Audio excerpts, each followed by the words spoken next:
Hello दोस्तों। तो क्या होगा जब आप एक ऐसे इंसान हो जिससे कोई भी बात नहीं करना चाहता और आप भी अपने आप को अगली मानकर किसी को अपना दोस्त नहीं बनाते, लेकिन एक दिन आपकी क्लास का एक नया स्टूडेंट आकर आपसे बात करने की कोशिश करता है और वो आपका बेस्ट फ्रेंड बन जाता है। आप उसके साथ काफी खुश रहते हो, लेकिन उसकी एक दिन मिस्टीरियस तरीके से डेथ हो जाती है। उस दिन के बाद आप किसी को अपना दोस्त नहीं बनाते, लेकिन एक दिन आपको एक ऐसा मौका मिलता है जिससे आप अपने उस मरे हुए दोस्त को वापस ला सकते हो। लेकिन उसे वापस लाने के लिए आपको काफी पापड़ बेलने पड़ते हैं और इस चक्कर में आपको कई बार अपनी जान भी गंवानी पड़ सकती है। इतनी मेहनत करने के बाद आप जब उससे मिलने वाले होते हो तभी आपकी 2 सेकंड पहले ही डेथ हो जाती है। बस ऐसी ही कहानी है आई ओहामा की। तो चलो शुरू करते हैं इस वंडरफुल एनीमे को।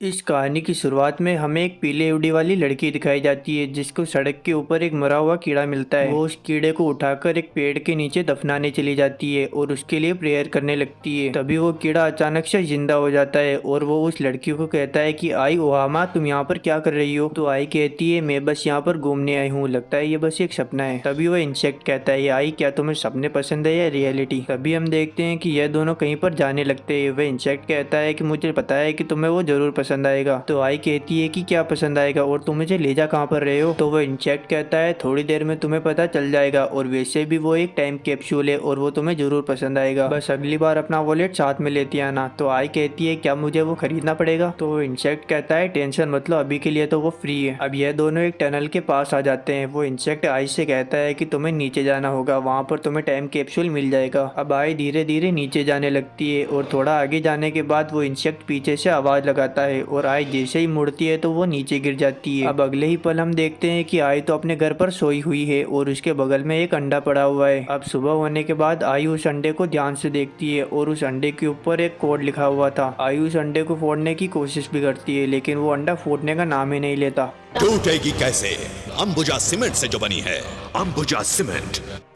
इसके बावजूद आई दिन भर उस अंडे को अपने पास ही रखती है और रात को खाना वाना खाकर वापस अपने बिस्तर पर सोने चली जाती है। तभी हम देखते हैं कि आई की मॉम उसे कमरे से बाहर बुला रही होती है। वह उससे कहती है कि तुम्हारी टीचर तुमसे मिलने आए हैं, पर आई अपनी मॉम की बात का कोई भी जवाब नहीं देती। इसलिए उसकी टीचर उसकी मॉम से कहते हैं कि लगता है आई मुझसे मिलना नहीं चाहती, पर क्या है कि वो कई दिनों से स्कूल नहीं आ रही थी, इसलिए मैं उसके लिए नोट्स लेकर आया था। और यह कहकर वो दोनों वहाँ से चले जाते हैं। अब हम आई को देखते हैं जो अपने कमरे में सोई हुई थी, पर जैसे ही उसे पता चलता है कि उसकी मॉम और टीचर वहाँ से जा चुके हैं तो आई अपने ड्रेस चेंज कर लेती है और उस अंडे को अपनी पॉकेट में रखकर अपने कमरे से बाहर आ जाती है। पर जैसे ही वो अपने कदम आगे बढ़ाती है तो वो अचानक से अपने स्कूल के अंदर आ जाती है। उसे कुछ भी समझ में नहीं आया कि अभी अभी उसके साथ क्या हुआ, पर इस सब की परवाह न करते हुए वो स्कूल के अंदर घूमने लगती है। तभी उसे 2 बच्चे दिखाई देते हैं। वो दीवार के ऊपर कुछ लिख रहे थे, पर जैसे ही वो आई की तरफ मुड़ते हैं तो आई उनकी शक्ल देखकर काफी ज्यादा डर जाती है और वहाँ से भागने लगती है। आई वहाँ से भागकर टॉयलेट के अंदर बैठ जाती है। तभी हम देखते हैं कि वहाँ का टॉयलेट पेपर अचानक से आई से बात करने लगता है। वह आई से कहता है कि उस अंडे को फोड़ दो और आई बिना कुछ सोचे समझे उस अंडे को दीवार के ऊपर फेंक देती है, जिससे उस अंडे में क्रैक आ जाता है। अब हम देखते हैं कि वो अंडा अचानक से धीरे धीरे बड़ा होने लगता है और जैसे ही आई उस अंडे को टच करती है तो वो अंडा फूट जाता है और उसमें से एक लड़की बाहर निकल आती है। थोड़ी देर बाद वह लड़की होश में आ जाती है, पर आई उससे ज्यादा बात नहीं करती और वो टॉयलेट के बाहर आकर बैठ जाती है। अब थोड़ी देर बाद वहाँ पर एक अनाउंसमेंट शुरू हो जाती है और हम आई के लेफ्ट साइड में देखते हैं कि वहाँ एक लड़की प्रकट हो जाती है। अनाउंसमेंट सुनकर वो लाल बालों वाली लड़की जो अंडे से बाहर निकली थी वो बाथरूम से बाहर आ जाती है और उस लड़कियों को देखकर आई से कहती है कि हमें यहाँ से भागना होगा।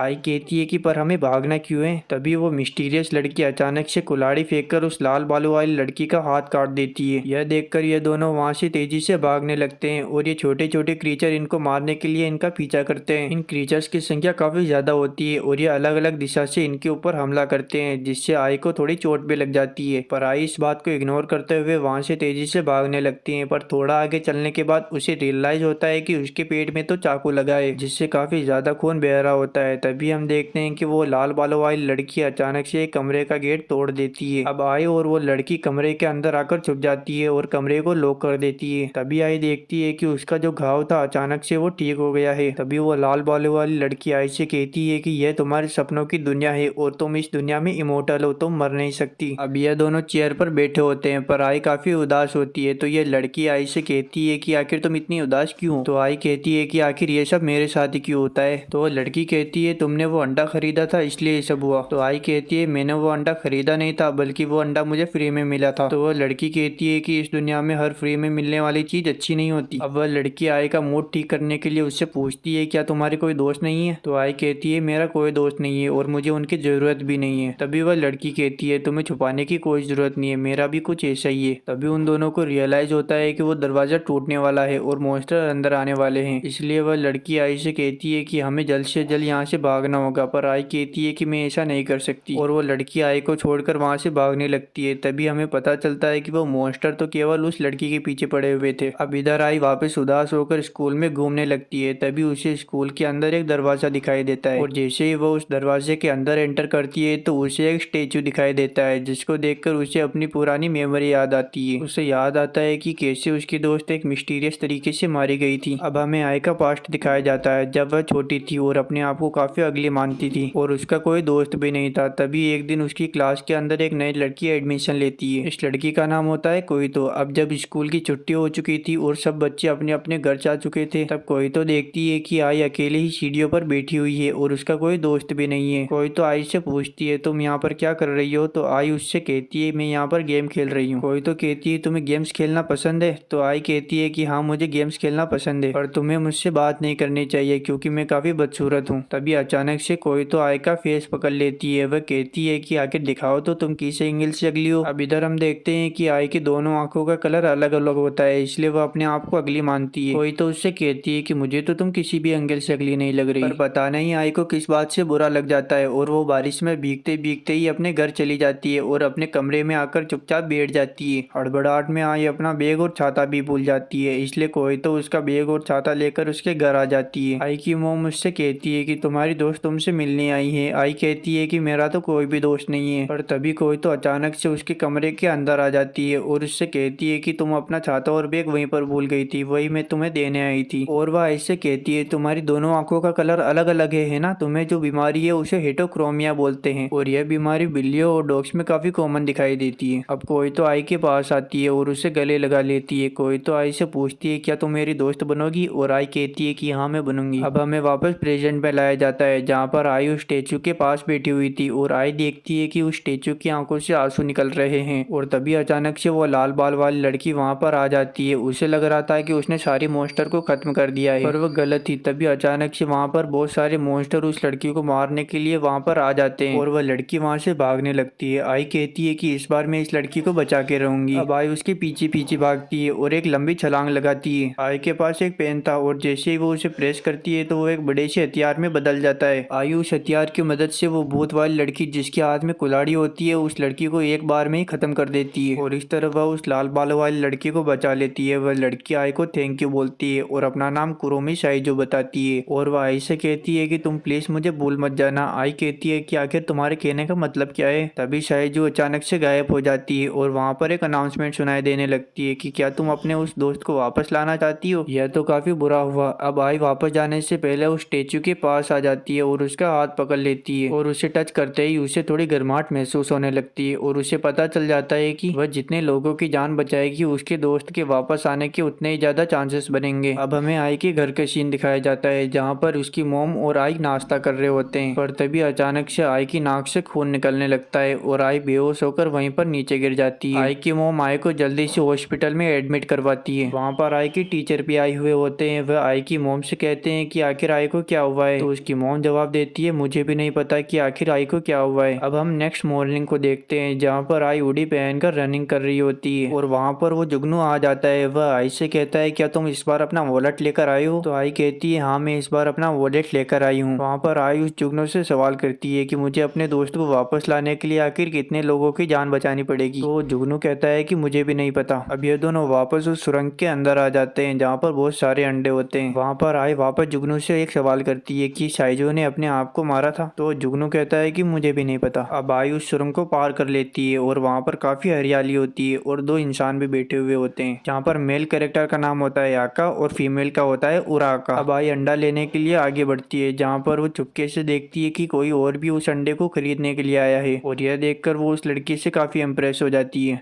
अब हमें इन दोनों को दिखाया जाता है जहाँ पर आई इस लड़की से बात करने की कोशिश करती है। आई इससे कहती है कि मेरा नाम आई ओतो है और आज का मौसम कितना अच्छा है, तुम्हारी ड्रेस तो काफी अच्छी लग रही है, आखिर तुमने ये कहाँ से खरीदी। बस यही सब सवाल आई उससे करती है, लेकिन वह लड़की कोई भी जवाब नहीं देती, इसलिए आई डिमोटिवेट होकर साइड में आकर खड़ी हो जाती है। तभी वह लड़की आई से कहती है कि क्या मैं तुमसे एक सवाल कर सकती हूँ। यह सुनकर आई जल्दी से उसके पास चली जाती है और उससे कहती है कि तुम मुझसे कोई भी सवाल पूछ सकती हो। वह लड़की कहती है आखिर तुम किसके लिए लड़ाई कर रही हो। तो आई कहती है कि इसका जवाब तो सिंपल है, मैं अपनी बेस्ट फ्रेंड कोतो के लिए लड़ाई कर रही हूँ। तो वह लड़की कहती है इसका मतलब तुम खुद से प्यार नहीं करती है ना। तो आई कहती है ऐसा नहीं है, मैं खुद से भी प्यार करती हूँ। अब आई उससे सवाल करती है कि तुम आखिर किसी के लिए लड़ाई कर रही हो। तो वह लड़की कहती है मैं अपनी बड़ी बहन के लिए लड़ाई कर रही हूँ क्योंकि मेरी वजह से उसकी जान गई थी। अब हमें दिखाया जाता है कि आई अपने घर पर आ चुकी है जहाँ पर उसकी मॉम और उसके टीचर उसका वेलकम करते हैं। अब ये लोग आपस में बात करते हैं जहाँ पर आई की मॉम और उसकी टीचर उससे पूछते हैं कि तुम्हारा दर्द अब कैसा है, पर आई कोई भी जवाब नहीं देती। तभी उसके टीचर कहते हैं कि मुझे पता है कि तुम मुझसे नाराज हो, लेकिन आखिर तुम कितना नाराज हो। तो आई कहती है आप चिंता मत करो, मैं आपसे नाराज नहीं हूँ। अब आई अपने कमरे में आकर सो जाती है जहाँ पर वो उस अंडे को देख रही होती है। अब हमें पास्ट का सीन दिखाया जाता है जहाँ पर वो लड़की आई को अपना नंबर देती है और उससे कहती है कि तुम्हें अंडा खरीदना हो या फिर किसी भी मदद की जरूरत हो तो मुझे कॉल कर देना, पर एक बात का ध्यान रखना, प्लीज इस नंबर का मिस यूज मत करना। अब हम आई को देखते हैं जो स्कूल के अंदर उस अंडे के फूटने का इंतजार कर रही होती है। तभी वो सोचती है कि अगर ये अंडा फूटेगा ही नहीं तो मुझे किसी को बचाना ही नहीं पड़ेगा, और मस्ती करती हुई एक पर्दे से लिपट जाती है। तभी वह देखती है कि वह अंडा नीचे गिरकर फूटने वाला है। आई उस अंडे को बचाने के लिए उसकी तरफ दौड़ती है, लेकिन पर्दे से लिपटकर वह खुद ही गिर जाती है और जब उसकी आंखें खुलती है तो वह देखती है कि वह अंडा फूट चुका है और धीरे धीरे बड़ा हो रहा है। आई जल्दी से उस क्लासरूम से बाहर निकल जाती है। आई अपने आप को उस सिचुएशन के लिए तैयार कर लेती है और जैसे ही कमरे का गेट खुलता है तो वह उस लड़की को लेकर वहां से भागने लगती है। वह लड़की आई से कहती है कि आखिर तुम कौन हो और यहाँ पर क्या चल रहा है। आई कहती है कि हमें फिलहाल भागने पर ध्यान देना चाहिए। अब इन दोनों को मॉन्स्टर चारों ओर से घेर लेते हैं, इसलिए आई उन मॉन्स्टर से लड़ाई करने लगती है, पर हम देखते हैं कि ये पागल लड़की उल्टा उन मॉन्स्टर की तरफ ही भागने लगती है। पर तभी अचानक से एक मॉन्स्टर उसके ऊपर हमला कर देता है, पर वहाँ आई आकर उसे बचा लेती है। अब आई को पहले वाला ही दरवाजा दिखता है, इसलिए वो उस लड़की को लेकर जल्दी से उस दरवाजे के बाहर चली जाती है, जिससे ये दोनों बच जाते हैं। अब आई इससे अपना इंट्रोडक्शन देती है। ये कहती है कि मेरा नाम आई ओतो है, इसलिए ये लड़की भी अपना नाम बताती है कि मेरा नाम मिनामी सुजुहारा है। अब थोड़ा आगे चलने के बाद मिनामी आई से कहती है कि आखिर ये स्टेचू किसका है। तो आई कहती है ये स्टेचू मेरी बेस्ट फ्रेंड कोतो का है और मैं उसे बचाने की कोशिश कर रही हूँ। अब आई मिनामी को अचानक से घूरने लगती है। तभी मिनामी कहती है कि तुम मुझे ऐसे घूर क्यों रही हो। तो आई कहती है कि तुम्हारे फिगर तो काफी मेंटेनेंस है। तो मिनामी कहती है वो क्या है कि मैं जिम्नास्टिक करती हूँ और मेरी कोच ने क्या है कि मुझे मेंटेनेंस के लिए फोर्स किया हुआ है। वो मुझे हमेशा प्रैक्टिस के लिए कहती रहती है और मुझे ठीक से सोने भी नहीं देती, मुझे काफी टॉर्चर करती है। तो आई कहती है कि तुम टेंशन मत लो, मैं तुम्हें सबसे बचा लूंगी। और तभी वहाँ पर अचानक से अनाउंसमेंट शुरू होने लगती है। तो आई कहती है कि आखिर ये अनाउंसमेंट कहाँ से आ रही है, और जब वह ध्यान से सुनती है तो उसे पता चलता है कि वह अनाउंसमेंट एक दीवार के छेद से आ रही थी। अनाउंसमेंट में बताया जाता है कि तुम्हें उस वंडर किलर को किल करना होगा। आई को कुछ भी समझ में नहीं आता, इसलिए वह उस वंडर किलर के बारे में अनाउंसर से थोड़ा पूछने लगती है। तभी हम देखते हैं कि उस दरवाजे को अचानक से कोई जोर से धक्का देने लगता है। इधर मिनामी को पता चल जाता है कि जरूर ये वंडर किलर होगी, और जैसे ही दरवाजा टूटता है तो उसमें से एक लेडी बाहर आती है और वो मिनामी से कहती है कि चलो सुजुहारा तुम्हें प्रैक्टिस करने जाना है। और उसे देखकर मिनामी काफी ज्यादा घबरा जाती है। आई जल्दी से दौड़ती हुई उसके पास आती है और उसे कहती है कि आखिर ये लेडी कौन है। तो मिनामी कहती है कि ये मेरी जिम्नास्टिक की टीचर है। इधर आई को पता चल जाता है कि जरूर ये वंडर किलर है, इसलिए मिनामी को कहती है कि तुम टेंशन मत लो, मैं तुम्हें इससे बचाऊंगी। पर मिनामी आई को रोक देती है और उससे कहती है कि तुम्हें ऐसा कुछ भी करने की जरूरत नहीं। पर आई कहती है कि यह तो तुम्हें काफी परेशान करती है, तो तुम इसकी साइड क्यों ले रही हो। तो मिनामी कहती है कि ऐसी बात नहीं है, वो क्या है कि मेरी कोच जो कुछ भी कहती है मेरी भलाई के लिए ही कहती है। इधर हम बैकग्राउंड में देखते हैं कि मिनामी की कोच अचानक से एक बदबूदार मॉन्स्टर में बदल जाती है। उसे ट्रांसफॉर्म होता देख आई मिनामी को कहती है कि जल्दी से वहां से हट जाओ मिनामी। और आई जल्दी से दौड़ती हुई उस वंडर किलर के ऊपर हमला कर देती है, पर उस वंडर किलर को तो घंटा फर्क नहीं पड़ता और वह आई को एक झापट में साइड में फेंक देती है, जिससे आई बेहोश हो जाती है। अब हमें आई का फ्लैशबैक दिखाया जाता है जहाँ पर कुछ लोग कोतो को बुली कर रहे होते हैं और इधर आई छुपी हुई थी जो अब बाहर आती है। वह कोतो को कहती है कि क्या तुमने वो वीडियो ले लिया। तो कोतो कहती है कि हाँ मैंने वो ले लिया। अब आई कोतो से माफी मांगती है। वो उससे कहती है कि मैं तुम्हें ठीक से प्रोटेक्ट नहीं कर पा रही, इसलिए मुझे माफ कर दो। अब हमें प्रेजेंट में लाया जाता है जहाँ पर आई को होश आ जाता है। अब आई उस वंडर किलर को ढूंढने के लिए पूरे स्कूल में घूमती है और उसे वो वंडर किलर मिल भी जाती है। वहाँ पर आई देखती है कि मिनामी को वंडर किलर ने गले से पकड़ा हुआ है और वो उसे लगातार चाटे मार रही है और उससे कहती है कि तुम्हें अपनी प्रैक्टिस ठीक से करनी होगी और तुम्हें अपने अंदर गट्स फीलिंग लानी होगी। अगर तुमने ऐसा नहीं किया तो मैं तुम्हारा बहुत बुरा हाल करूंगी। यहाँ पर आई उस वंडर किलर को देखकर काफी ज्यादा डर रही होती है, लेकिन वह फिर भी उसके सामने आती है। अब मिनामी आई को पीछे से देख लेती है और उसे कहती है कि तुम आखिर यहाँ पर क्या कर रही हो। अब वो वंडर किलर भी आई को देख लेती है। अब आई जल्दी से उसके ऊपर हमला करती है, पर वो वंडर किलर वापस रेपटा मारकर आई को साइड में फेंक देती है। आई उस वंडर किलर से लड़ने की बहुत कोशिश करती है, लेकिन इसका कोई भी फायदा नहीं होता। इसलिए मिनामी उस वंडर किलर का पैर पकड़ लेती है और उससे कहती है कि प्लीज आई को जाने दो, आप जो कहोगे मैं वैसा ही करूंगी। पर वो वंडर किलर मिनामी के ऊपर ही हमला कर देती है, जिससे मिनामी दूर गिर जाती है और उसका रिबन भी नीचे खुल जाता है। वहाँ पर आई देखती है कि मिनामी का रिबन तो ग्लो कर रहा है। अब आई कहती है कि मैं तुम्हें इस रिबन से ही मारूंगी। अब आई जल्दी से उस रिबन को उठाकर वंडर किलर के ऊपर हमला करने की कोशिश करती है, पर वो वंडर किलर पता नहीं आई की आंखों में कौन सा एक लिक्विड डाल देती है, जिससे आई को कुछ भी दिखाई नहीं देता। पर तभी वहाँ पर मिनामी आई को गाइड करती है और जैसा मिनामी कहती है वैसा आई करती जाती है और आखिर में आई इतनी मुश्किलों के बाद उस वंडर किलर को किल कर देती है।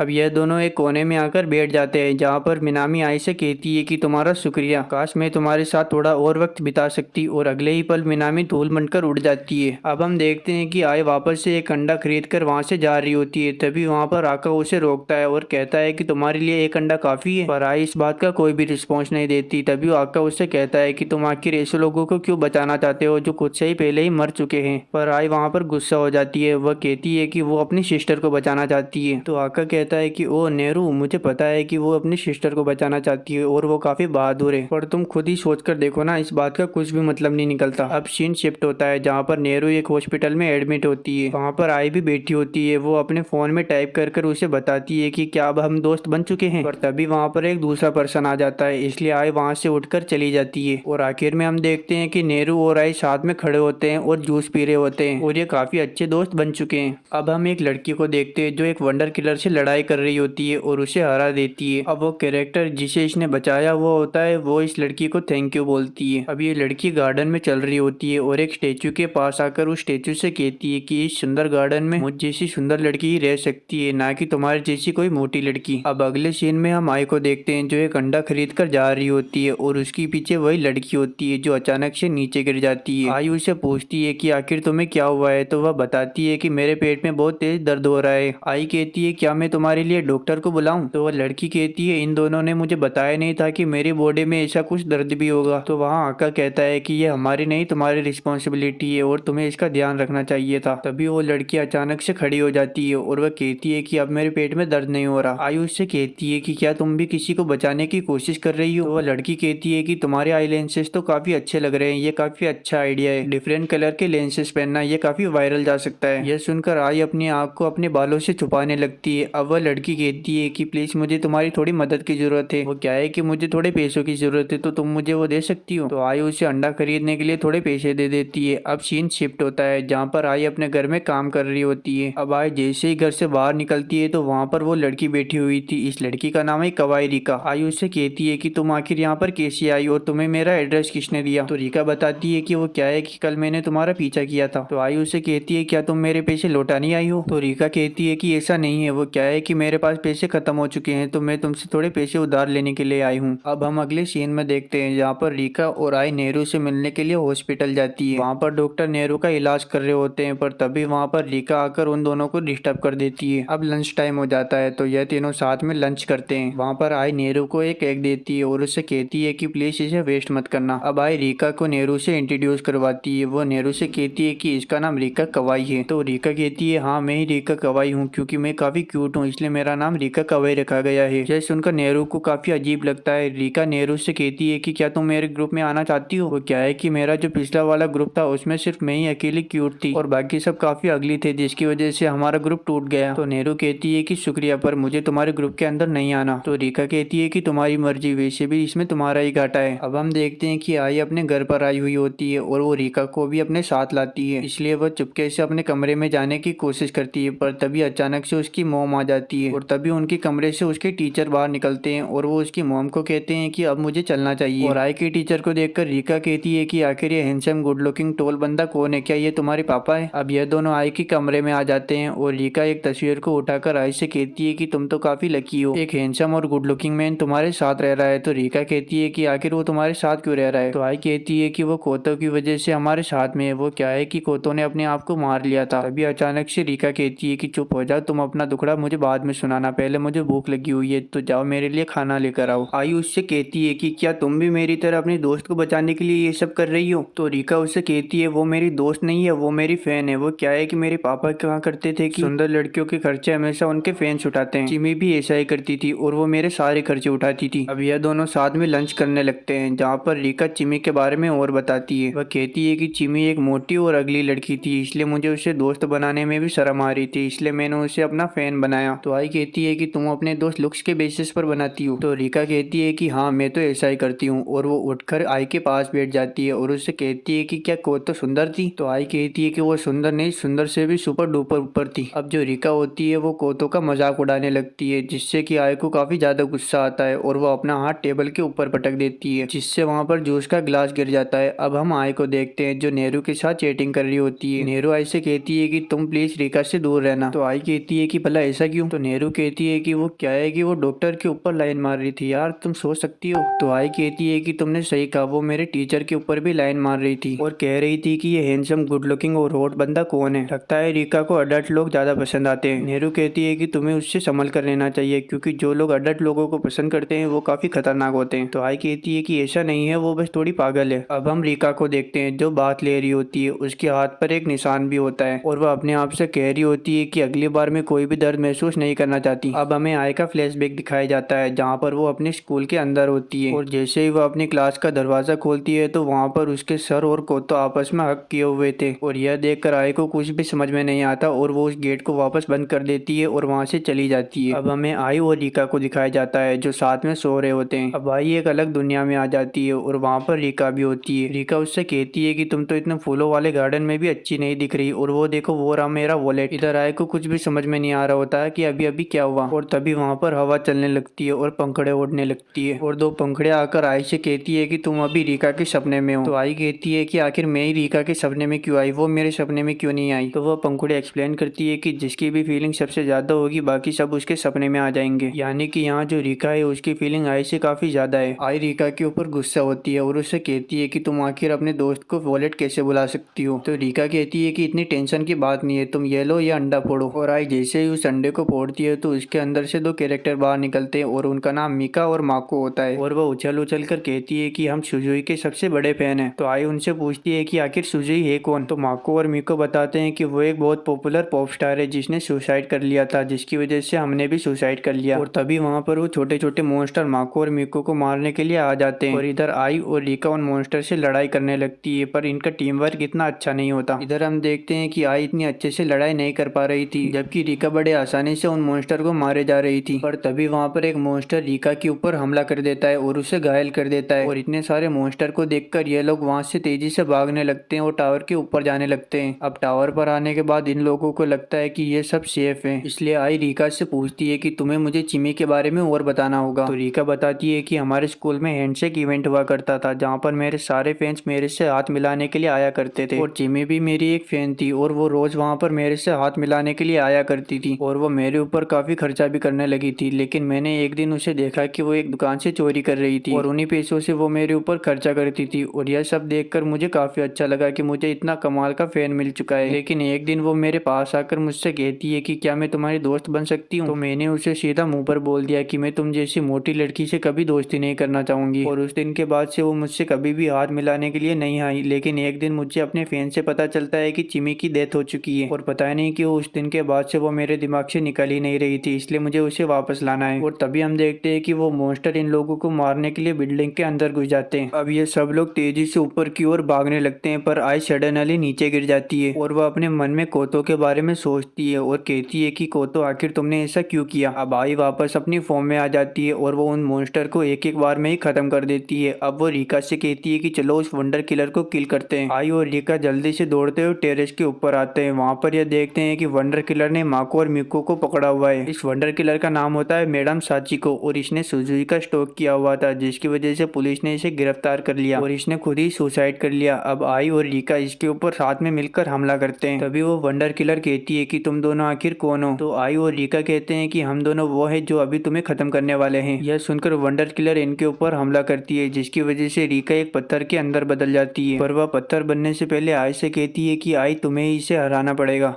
अब हमें दो कैरेक्टर दिखाए जाते हैं, जिसमें से एक का नाम होता है मोमो और एक का नाम होता है मीवा। मीवा भी एक कैरेक्टर है जो अंडे से निकली है। मोमो उससे पूछती है कि आखिर तुम क्यों मरी थी? तो मीवा उसे बताती है कि एक आदमी था जो मुझे रोज परेशान किया करता था, लेकिन एक दिन मैंने हिम्मत करके उस पर चिल्लाया और आसपास के लोगों को मदद के लिए बुलाया और उस दिन के बाद से उसने मुझे परेशान करना भी बंद कर दिया था। लेकिन इसके साथ एक दिक्कत भी हो गई थी। कुछ दिनों बाद मेरे पापा को कंपनी से निकाल दिया गया था, क्योंकि जो आदमी मुझे परेशान करता था वो उस कंपनी में हाई पोस्ट पर था। उसकी वजह से हमें काफी दिक्कतों का सामना करना पड़ा, पर मेरी मोम इसका ब्लेम भी मुझी पर डालती थी। वह मुझसे कहती थी कि अगर तुम उस आदमी के साथ रहती तो हमारे साथ ऐसा कुछ भी नहीं होता। मेरी मोम सही कहती थी। आखिर मेरी खूबसूरती की वजह से हमें काफी दिक्कतों का सामना करना पड़ा। और यह कहकर वो रोने लगती है। तो मोमो उसे समझाती है कि तुमने जो कुछ भी किया वो बिल्कुल सही था, तुम्हें रोने की कोई भी जरूरत नहीं है। अब सीन शिफ्ट होता है, जहाँ पर हम देखते हैं कि यह तीनों उस वंडर किलर से डरकर भाग रहे थे। पर थोड़ा आगे जाने के बाद यह तीनों रुक जाते हैं, जहाँ पर आई इन दोनों से पूछती है कि आखिर हम इस वंडर किलर को कैसे हरा सकते हैं। तो माको और मीको आई को चीयरिंग लाइट्स देती है। आई उन लाइट्स को एक हथियार की तरह इस्तेमाल करती है और उस वंडर किलर के सारे टेंटिकल को लगातार काटते जाती है और वह उस वंडर किलर से कहती है कि अब तुम आ जाओ। दूसरी तरफ हम देखते हैं कि मोमो भी एक वंडर किलर से लड़ाई कर रही थी, पर वो वंडर किलर मोमो के ऊपर काफी भारी पड़ता है और लड़ाई करते हुए वो मीवा को बुलाता है और कहता है कि मीवा तुम जहाँ कहीं भी हो मेरे पास आ जाओ, मुझे तुम्हें टच करना है। तो मीवा जोर से चिल्लाकर कहती है कि जा अपनी बीवी को जाके टच कर। अब हम देखते हैं कि आई लड़ाई करते हुए काफी थक जाती है और ये तीनों एक जगह पर खड़े हो जाते हैं। तभी वंडर किलर इनके ऊपर अचानक से हमला कर देती है और मोमो नीचे गिर जाती है। वह वंडर किलर आई को अपने टेंटिकल से पकड़ लेती है और काफी ब्रूटल तरीके से फेंक देती है। अब इधर हम देखते हैं कि मोमो के ऊपर भी उस वंडर किलर ने एक स्पेशल अटैक किया हुआ था, पर मोमो उसे रोक लेती है। मीवा अचानक से उसके पास आती है और उसे कहती है क्या तुम ठीक हो? तो मोमो उससे कहता है कि तुम टेंशन मत लो, मैं तुम्हें कुछ भी नहीं होने दूंगा। पर वो वंडर किलर हंसते हुए कहता है कि मीवा तुम मेरे पास आ जाओ, मुझे तुम्हें टच करना है। इधर मीवा मोमो को मुश्किल में देखकर उस वंडर किलर से कहती है कि तुम मुझे टच करना चाहते हो ना, तो मैं आ रही हूँ तुम्हारे पास। दूसरी तरफ हम देखते हैं कि आई काफी घायल हो चुकी है और वो वंडर किलर वापस से उसके ऊपर हमला करती है। और तभी अचानक से माको और मीको आई के सामने आ जाते हैं। उनके पास एक फोन भी होता है और उसमें गाना चला हुआ था। वह उस वंडर किलर से कहती है कि कोई भी शिजुने के फैन एक दूसरे के ऊपर हमला नहीं करते हैं, तो तुम भी रुक जाओ। और वो वंडर किलर अचानक से रुक जाती है। माको और मीको धीरे धीरे आगे बढ़ने लगते हैं और आई उनके पीछे पीछे चलती है। आई धीरे धीरे करती हुई इस वंडर किलर के पास पहुंच जाती है और उसके पास पहुंचते ही वो उसके ऊपर एक ब्रूटल हमला करती है। इससे लिटरली उस वंडर किलर के बीच में से दो हिस्से हो जाते हैं और आई जीत जाती है। इधर हम देखते हैं कि मीवा अपना मालताल खाल के उस वंडर किलर के सामने जा रही थी और जैसे जैसे मीवा उस वंडर किलर के पास जाती है वैसे वैसे उस वंडर किलर को मजा आने लगता है और वो आखिर में उसे टच भी कर लेता है। और ऐसा होता हुआ देखकर मोमो का खून खोल उठता है और वो गोकू से अल्ट्रा इंस्टिंक्ट की पावर लेकर उस वंडर किलर को एक बार में खत्म कर देती है। वह उससे काफी ब्रूटल तरीके से मारती है और उसका सारा खून भी निकाल लेती है। अब इधर हम देखते हैं कि आई और ये दोनों वंडर किलर के मरने पर जश्न मना रहे थे और इधर हम देखते हैं कि वह वंडर किलर वापस से रीजनरेट करने लगती है और थोड़ी देर बाद वह वापस पूरी तरीके से ठीक हो जाती है